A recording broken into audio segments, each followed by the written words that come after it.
Oh my god. Wake up, bitch.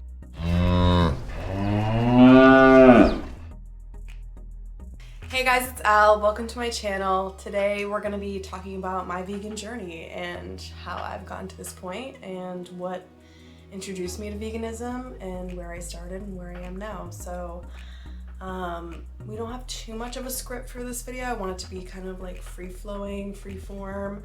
I have some talking points, but for the most part, I'm just gonna be telling you guys a little story. Before we get into my story though, please, if you're not subscribed already, please hit the subscribe button. It's gonna help me out so much. I really want to get my content out to as many people as possible so I can show you guys that this lifestyle is not as crazy, extreme, or hard as it seems. Trust me, I at one point thought I could never be vegan. I literally remember a time when I was younger and I was in dance class and I told my dance teacher, I vividly remember this, I don't know how vegans exist, like they can't even use butter. Clearly I just didn't know about vegan butter or what a vegan like really was, or I didn't know enough. So having more people on YouTube be able to educate others on this lifestyle and what it really entails and that it's not so hard is really, really important. So please subscribe and like and share this video. It would help me out a lot and I'd be super grateful. Thank you. Okay, so it all starts with junior year of high school Allison. Here she is. Isn't she cute?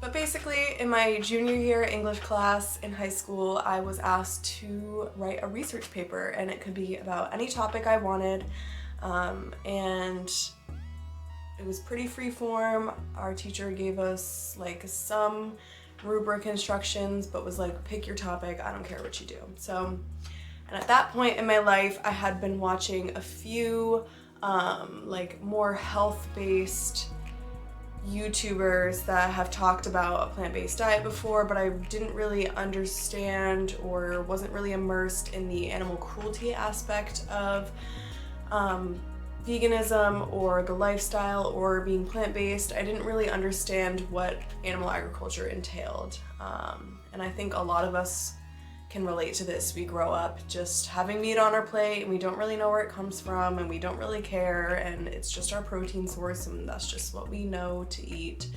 But I was like a little more curious, I guess, about where these products came from and why people were choosing to eliminate them from their diet. So I had basically decided that my research paper was going to be on animal cruelty. I actually, in this past week, called my high school and asked them to reopen my Google Docs account so I could try to find this paper. Unfortunately, it's nowhere to be found on my Google Docs, and I know that's where I wrote it, so a little weird. It just disappeared into thin air, but I'm just gonna try to go off memory here. I remember I titled it Opening Eyes to Animal Cruelty, and I titled it that because my eyes had been open to animal cruelty through the research I did for this paper. I was like, oh my god, I had no idea it was this big of a problem. So I kind of categorized it into cows, pigs, chickens, egg-laying hens, dairy, and then cosmetic testing cruelty. And I did a lot of research on all those different sections and explained all the processes used in those industries. And I just was like, I cannot believe this has been happening under my nose for my entire life. It was shocking. And that paper ended up doing really well. I actually remember my teacher being like, making like snarky comments about vegans the entire time I was writing it, which is just funny because I used to make snarky comments about vegans and all my friends used to make snarky comments about vegans. Even my grown man of a teacher who is trying to encourage his students to write a research paper and be curious and find sources that are actually scientific and tell you the data and the facts around a certain topic, even he was kind of discouraging and making snarky comments about the topic I chose, which is just so telling of the way that vegans get treated in everyday life.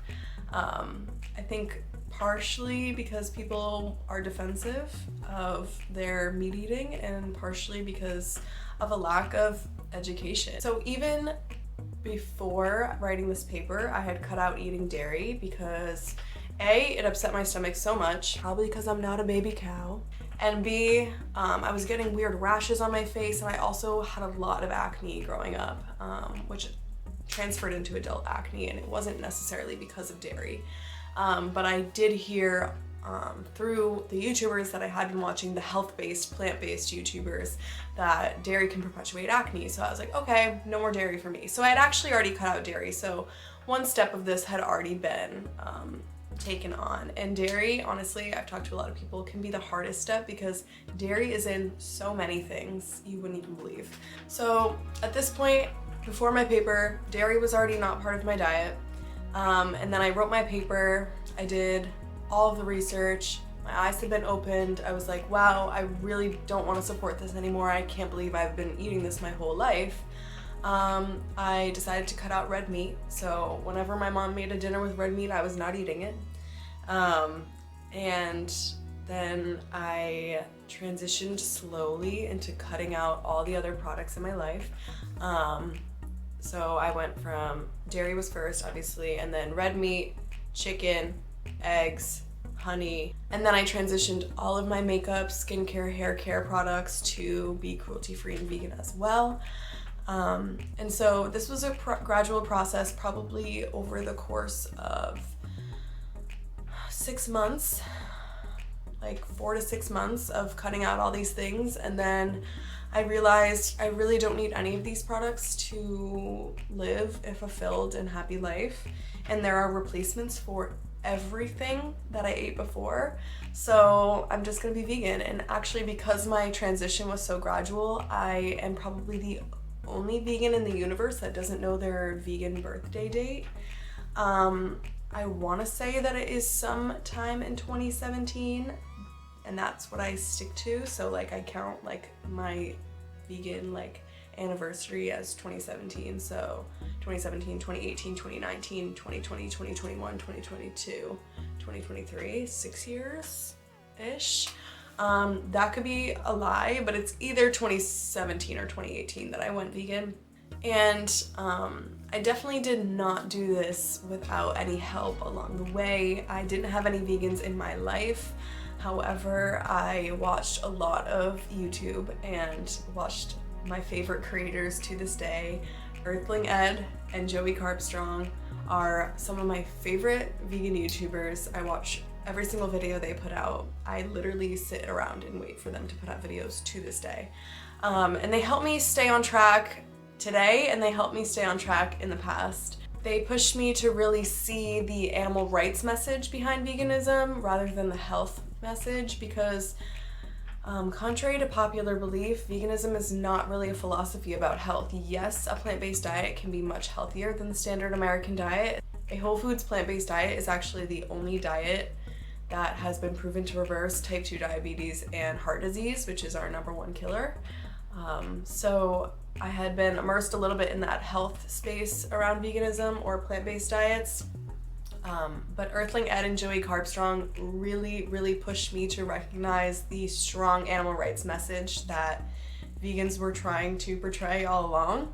And to this day, Joey Carbstrong and Earthling Ed are some of the most amazing and influential individuals in the vegan movement, and I highly recommend you check out their channels and get familiar with their content, because it's truly inspirational and might even have you question your lifestyle. But back to my story. Being so young, I was in high school, I was still living with my mom, so every time she would go grocery shopping, I would go with her, and I would, obviously, she would buy, you know, things that are just already vegan, you know, rice, beans, veggies, all those things that we were still having in our dinners, but anything that she had meat-based, I would pick up a plant-based replacement for. So I would get my veggie burgers and Impossible burgers and vegan chicken nuggets and all Gardein products and I would start looking up recipes before we went grocery shopping to pick up the ingredients for them, and I was so fortunate. I know not everyone's in this situation,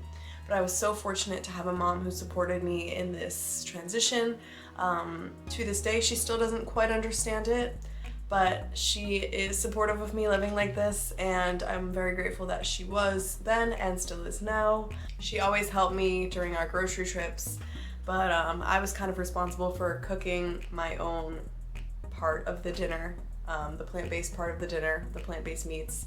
And that's kind of what taught me how to fend for myself when it came to cooking and eating vegan. I also, being in high school, had been eating school lunch for quite a long time, and there's nothing vegan offered in a school lunch cafeteria. Well, basically nothing.